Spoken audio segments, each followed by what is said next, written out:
மதசார்பற்ற முற்போக்கு கூட்டணி சார்பில்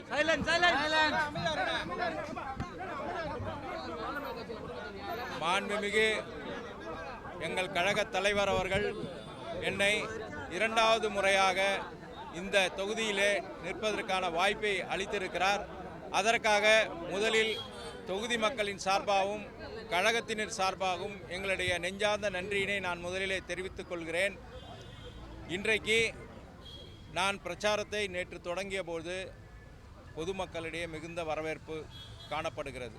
எழுச்சியோடு இருக்கிறார்கள், மகிழ்ச்சியோடு இருக்கிறார்கள்.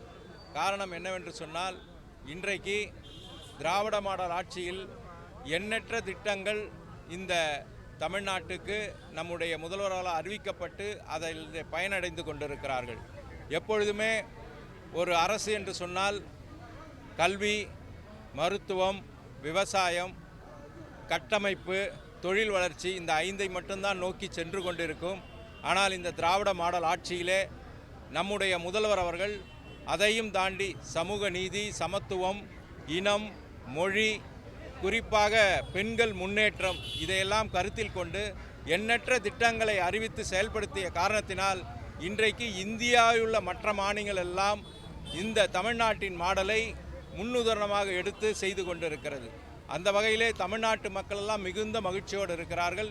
குறிப்பாக 2021 என்ன சொன்னார்களோ அதை செய்திருக்கிறார்கள், சொல்லாததையும் செய்திருக்கிறார்கள். இப்பொழுது அறிக்கையாக, தேர்தல் அறிக்கையாக நிறைய திட்டங்கள், குறிப்பாக மகளிருக்கு 2000, 8000 ரூபாய் அவர்களுக்கு வேண்டிய அந்த பொருட்களை வாங்குவதற்கான அந்த கூப்பன், இது போன்ற நிறைய திட்டங்களை இந்த தேர்தல் அறிக்கையிலே அறிவித்திருக்கிறார்கள். இதன் மூலம் மக்களுக்கு இன்னும் மகிழ்ச்சியோடு இந்த உதயசூரியன் சின்னத்திலே வாக்களிக்க தயாராகி கொண்டிருக்கிறார்கள். தமிழ்நாடு முழுவதும் இந்த எழுச்சி காணப்படுகிறது. ஏனென்று சொன்னால் மயிலாப்பூரிலே இந்த எழுச்சி இருக்கிறது என்று சொன்னால் கண்டிப்பாக தமிழ்நாட்டிலே குக்கிராமங்கள் முதல் நகரங்கள் வரை இந்த எழுச்சி காணப்படும். திமுக அமோக வெற்றி பெறும். குறிப்பாக மயிலை தொகுதியிலே கடந்த தேர்தலில் பெற்ற வாக்குகளை விட மிக அதிகமான வாக்குகளிலே வெற்றி பெறுவோம் என்பதை இந்த நேரத்தில் தெரிவித்துக் கொள்ள கடமைப்பட்டிருக்கிறேன். எங்களுக்கு ஆளுநர், பிரதமர், முதலமைச்சர் யாராக இருந்தாலும் எங்களுக்கு கவலை இல்லை. எங்களுக்குள்ள திராவிட மாடல் ஆட்சி நாயகனுடைய திட்டங்கள் இன்றைக்கு மக்களிடத்தில் இருக்கிறது. அது ஒன்றே எங்களுக்கு போதும். எதிரியை பற்றி நாங்கள் கவலைப்படுவது இல்லை. தொகுதியில் நிறைய திட்டங்கள். ஒரு மாதத்திற்கு முன் இந்த தேர்தல் அறிவிக்கும் முன்னாடி நான் எல்லா வீடுகளிலும் நான் என்ன செய்தேன் என்பதை புத்தகமாக அச்சடித்து வீடு வீடாக கொடுக்கப்பட்டு இருக்கிறது.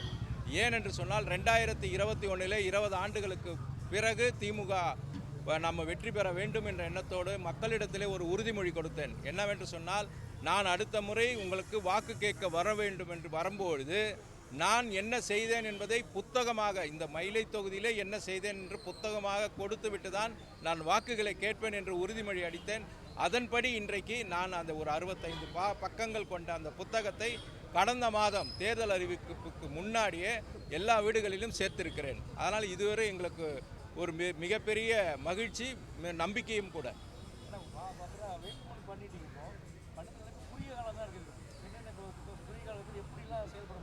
இல்லை, என்னன்னா நான் 5 ஆண்டு காலத்திற்கு முன்னாடி நான் தேர்தலில் ஜெயித்து விட்டு போனவன் கிடையாது. ஜெயித்த பிறகு ஒவ்வொரு மக்களாக தினம் தினம் பயணித்து கொண்டேன். கிட்டத்தட்ட நான் என்னுடைய 2000க்கும் மேற்பட்ட நிகழ்ச்சிகளிலே கடந்த 5 ஆண்டுகளில் மயிலாப்பூரிலே மட்டும் நான் கலந்து கொண்டிருக்கிறேன். அதற்காக அந்த புத்தகத்தில் அடித்து உங்களுக்கு ஏதாவது அதை பற்றி நம்ம நம்பிக்கையாக நீங்கள் பார்க்கணும், உண்மையாக பார்க்கணுன்னா அதில் நான் QR கோடு போட்டே கொடுத்துருக்கேன். அதனால் மக்கள் 2000 நிகழ்ச்சியில் கலந்துருக்கிறேன் என்று சொன்னால் நீங்களே அதை கணித்து கொள்ளுங்கள். அதனால் எங்களுக்கு அது புதுசாக இருக்காது. எப்பொழுதும் பயணிக்கிறோம். தேர்தல் நடுவில் வந்துட்டு போகுது, அதையும் நாங்கள் சந்திக்கிறோம். அவ்வளோதானே தவிர வேறு எதுவும் இல்லை. ஓகேவா? ரைட்.